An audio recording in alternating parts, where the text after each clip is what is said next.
Next up is Facebook. Chris Daniels, who is the VP of Business Development of Facebook.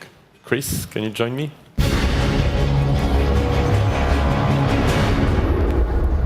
Hello, Chris. Welcome. Hey, good to see you. Thanks. Thank you for coming here. My pleasure.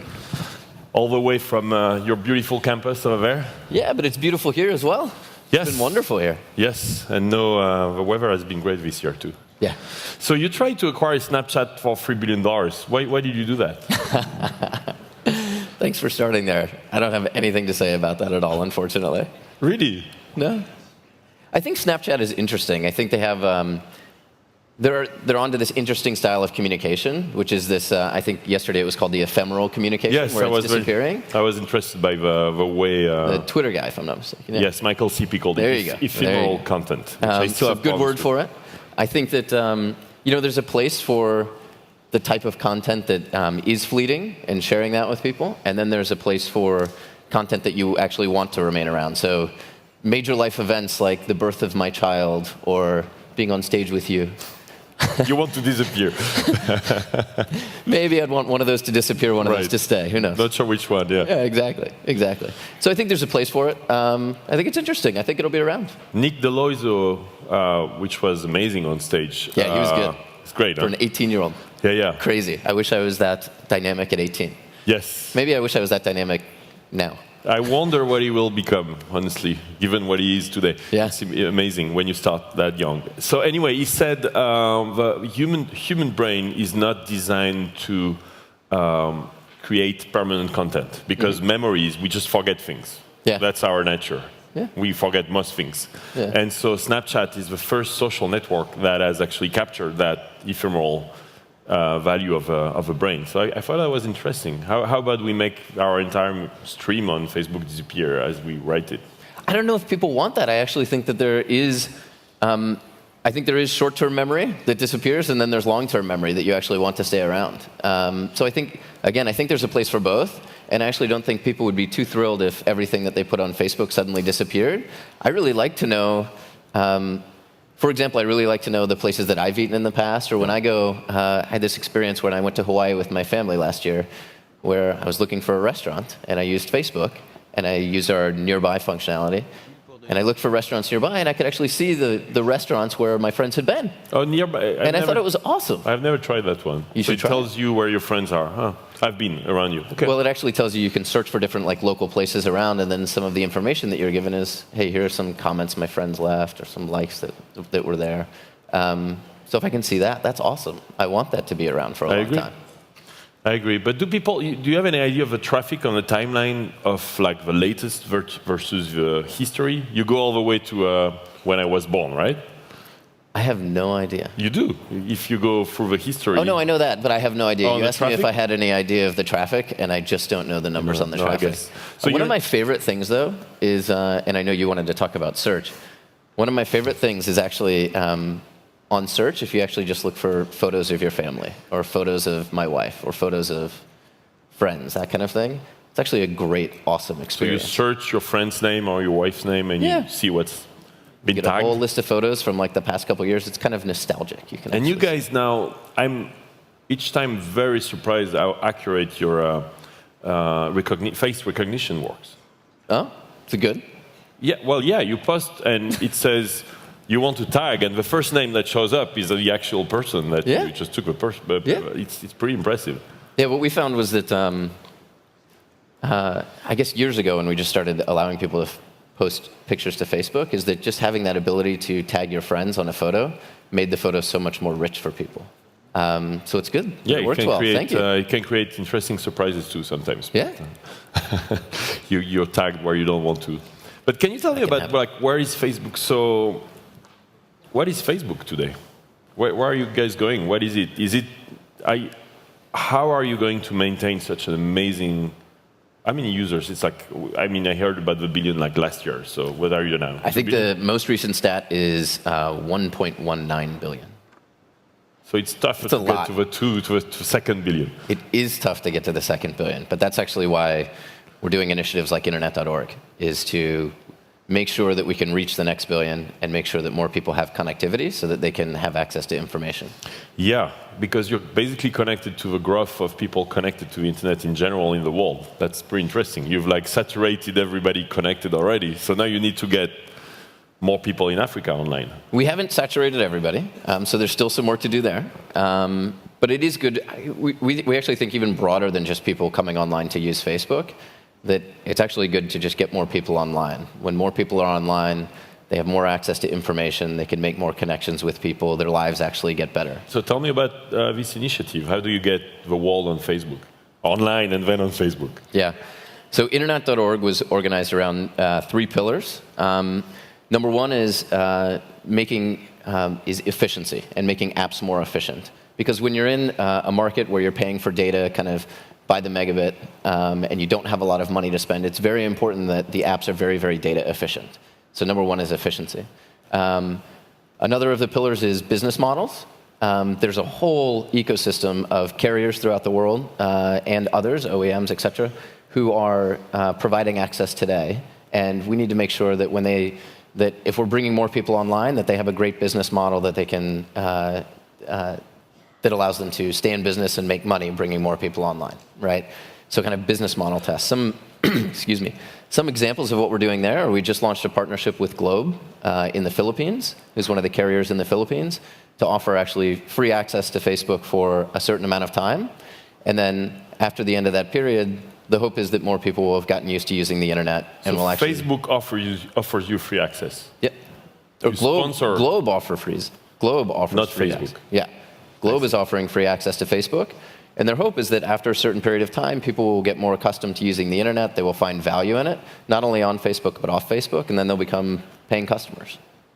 What are the biggest challenges you have in the world, like with competition?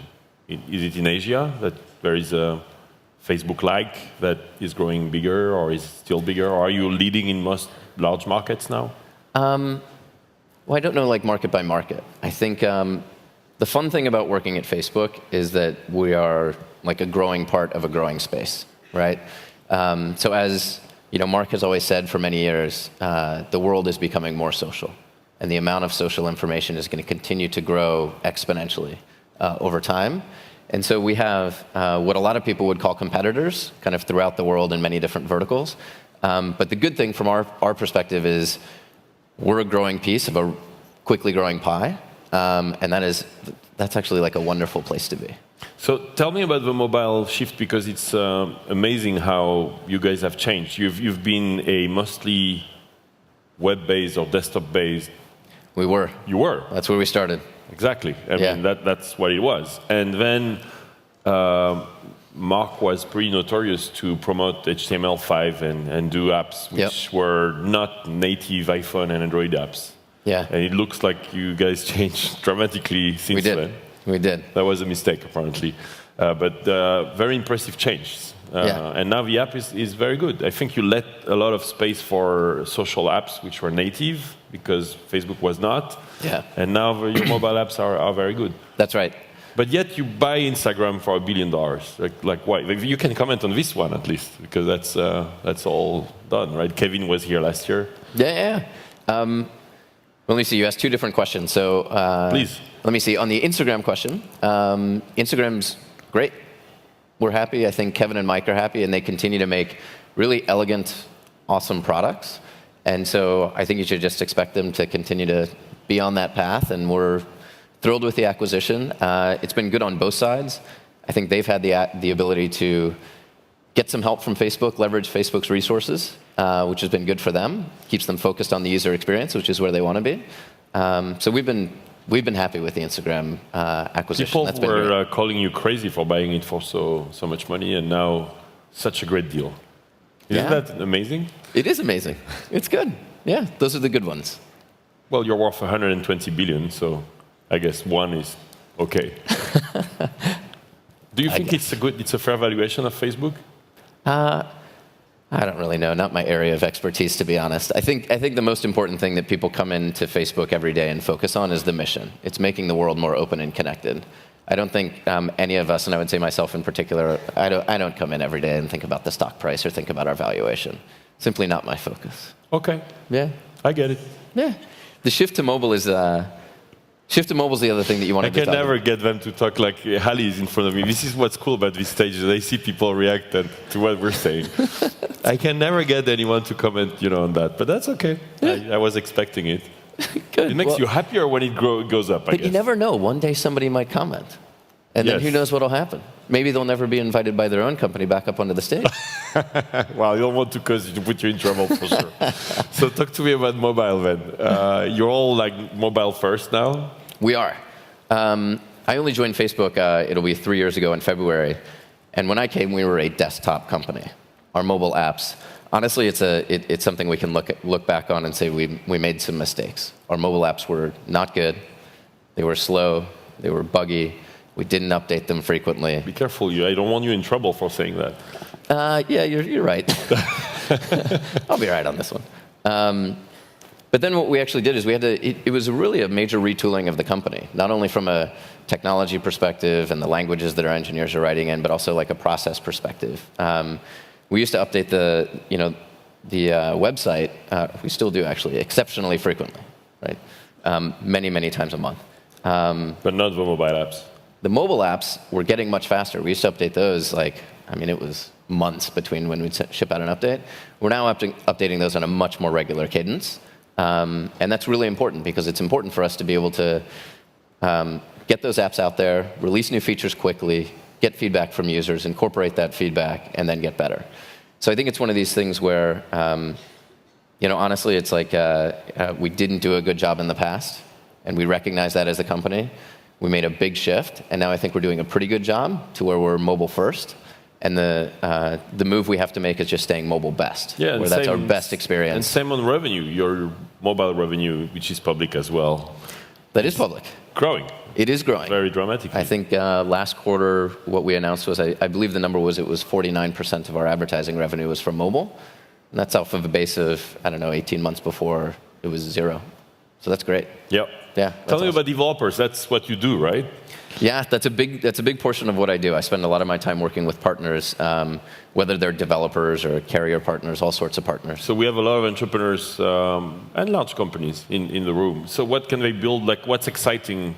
Maybe you could talk about what you find exciting on Facebook being built these days. Yeah. Which is very different to what it was a few years back. Yeah, I'll give you some of my personal favorites. So I think our platform is about enabling developers to make awesome user experiences, period. That's what people should think of when they think of Facebook. Well, you definitely won the login game, right?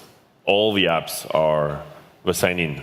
It's all Facebook. There are a lot of apps using Facebook login, which is absolutely awesome. How many? Millions?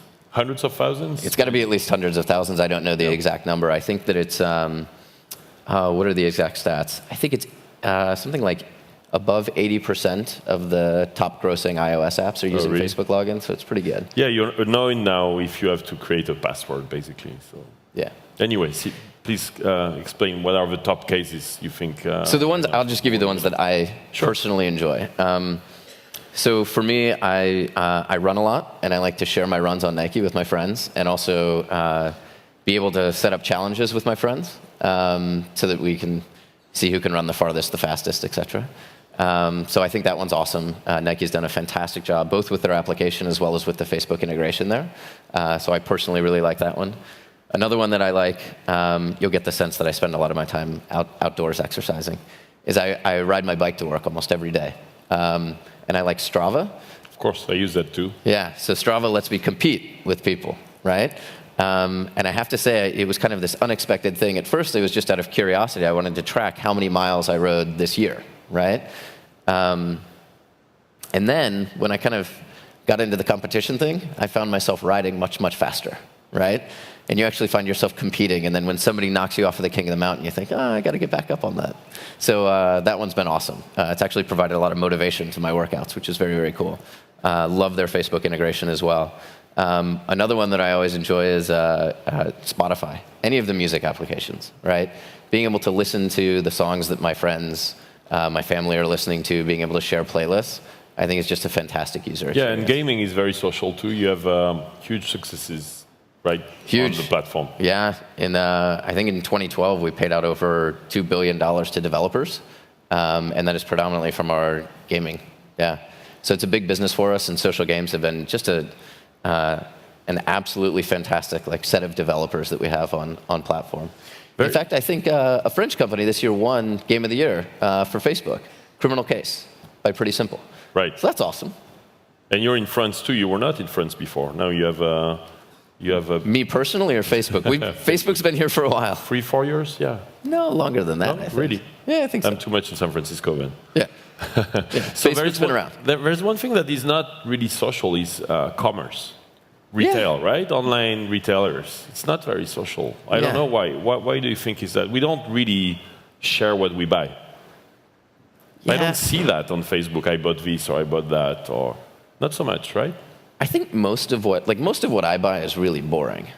It's my wife sending me to the grocery store, or it's just kind of the basic things. You should have a very cool bike, I guess. But biking is your passion. I have a nice bike. I like my bike. I do like my bike, and I might share that with people who would actually be interested in it, right?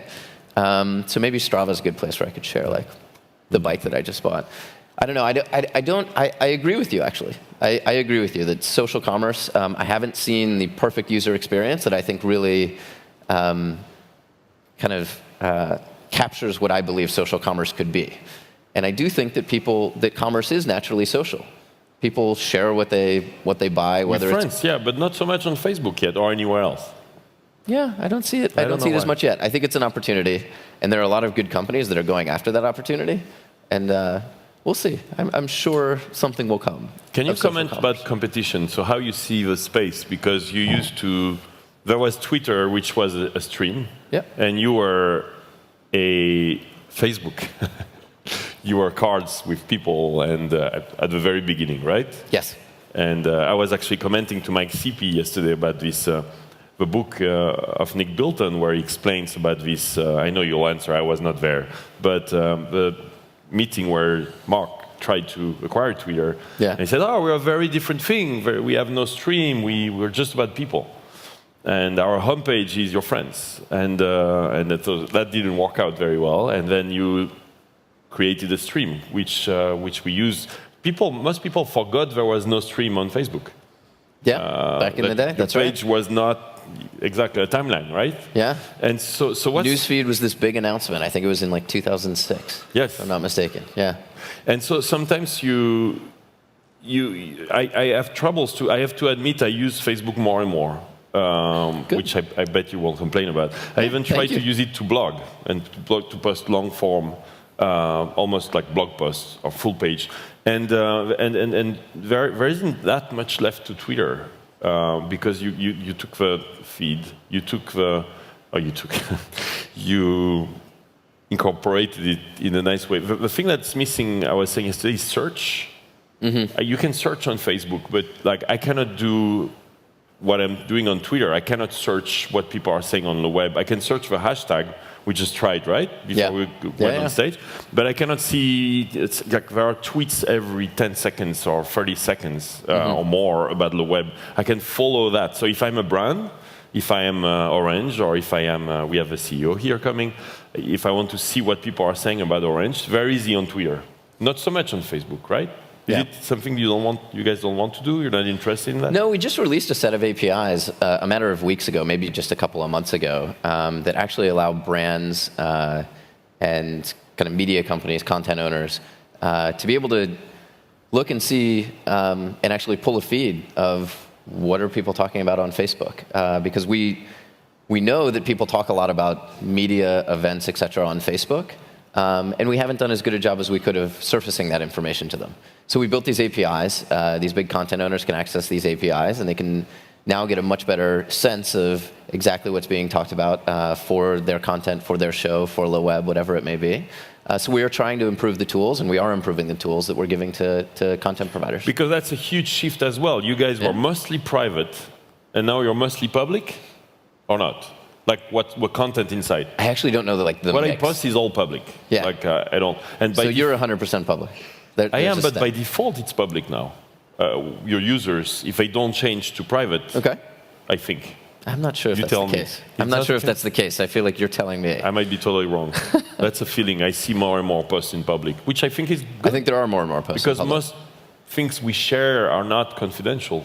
What we haven't done as good a job of in the past is surfacing all of the content that is being discussed on Facebook. And so we are working on various ways, and these APIs are a first step in terms of how we surface that content.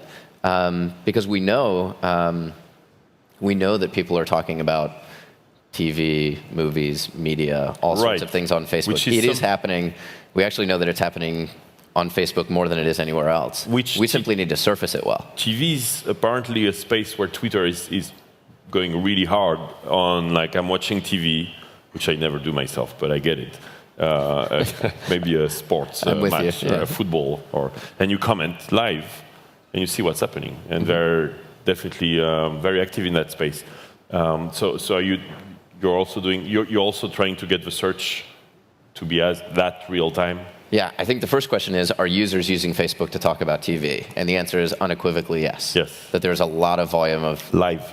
Yeah. So you see even a popular TV show... Even live or even after. I remember after the Game of Thrones, the Red Wedding episode, that like my feed the next day was all full of people saying, oh my gosh, can you believe what happened last night on the Game of Thrones? Yep. Our job is to actually surface that information better to content owners so that they can see and react to and use Facebook as a better platform for them to broadcast what they're doing. And we're doing that. And it's working. Wonder what will be left then. But tell me about the future. How do you see it? How do you see the Facebook evolving, or developers evolving with Facebook? Yeah. I think the theme here being kind of the next 10 years. Yeah. I think Facebook... Like, are you the next MySpace? No. I don't think so. I think what you'll see is for Facebook, we are going to continue to be focused on our mission. We're going to make the world more open and connected. So I don't know what Facebook is going to look like 10 years from now, but I know that we're an exceptionally mission-focused company, and we're going to be focusing on making the world more open and connected. And just to be clear, that was a question. I don't think you are, clearly. But it's... I think I answered it. I think, yeah, it's very successful right now. But it's amazing how much, like, things change so fast. Yeah. Right? Like, suddenly... Instagram becomes huge. At one point, I don't know now, but it was posting more pictures than Twitter, and then Twitter had to, react, and then Twitter launches Vine for videos, and then you have Snapchat that grows tremendously, and so you guys are like on a horse that keeps like challenging you. It's amazing. You have to reinvent yourself all the time. I don't know any industry where it's so fascinating how much change there is, and if you don't change, you're in trouble, right? Which has been the case with the mobile apps, and you reacted super fast to it. So how do you see it? What will look like? Do you think we'll be sharing from glass, like devices on us? Do you think? The only thing I can be really certain of is that users are going to get just more awesome user experiences. Like, that is definitely going to happen. I think, what? Give me an example. I do think that there are going to be more sensors out there. There's going to be this Internet of Things that is going to allow people to kind of, the quantified self is going to happen. I think that is going to be deeply tied to your identity and tied to your identity online, and a lot of that is going to be shared. So I think that there are going to be things that happen there that are going to be awesome over the next few years. I think users are going to benefit from kind of the continued, I would say all the things that you're talking about around the incredible growth of all of these services have really been spurred by this shift to mobile, where there's been kind of a new white space of times and places and activities that I could do on my mobile device. And so all of these new applications are providing the opportunity for people to have great new experiences that probably just weren't kind of appropriate or enabled by old desktop computers. I don't know if you saw George Cole in his keynote earlier, but he had this example of babies trying to touch magazines instead of turning pages. My kids are doing this.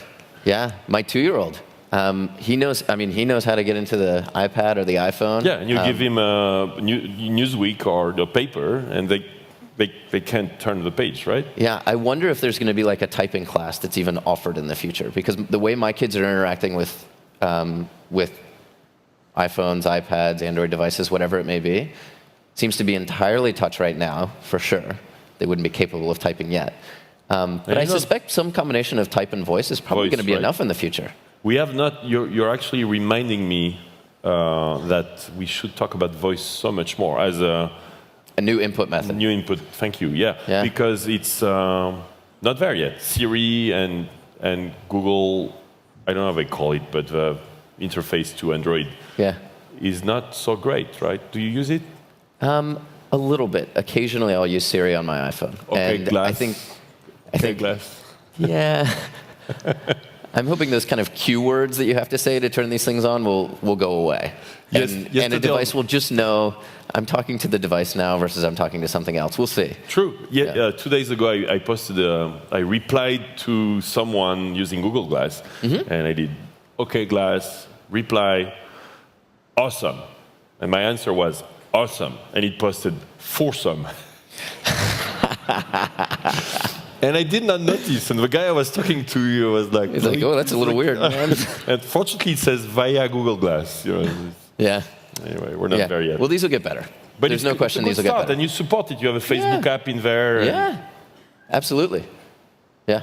I think new inputs, new outputs, a world of sensors, like it's all going to create incredible user experiences. The things that I'm doing with Nike and with Strava and with Spotify, like these are just the very, very beginning. What's the most exciting thing you think in the next years to come for you? Most exciting thing for me personally? Biking.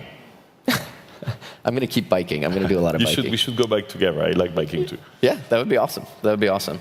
I think the most exciting thing is going to be watching the next billion people come online. I think that is going to be an amazing shift. I was telling you backstage when I was in high school, I lived in Zambia for a little while. And I was telling you the story about buying a car, right? So in Zambia, the process of buying a car at the time was the largest banknote that they had in Zambia was a 500 kwacha note. Kwacha is the currency there. And it was 800 kwacha to $1. So imagine the largest note you could have being 70 cents. So to buy a car, I literally had to go to the bank, get duffel bags of cash. Felt like I was in a movie like Casino or something, running drugs.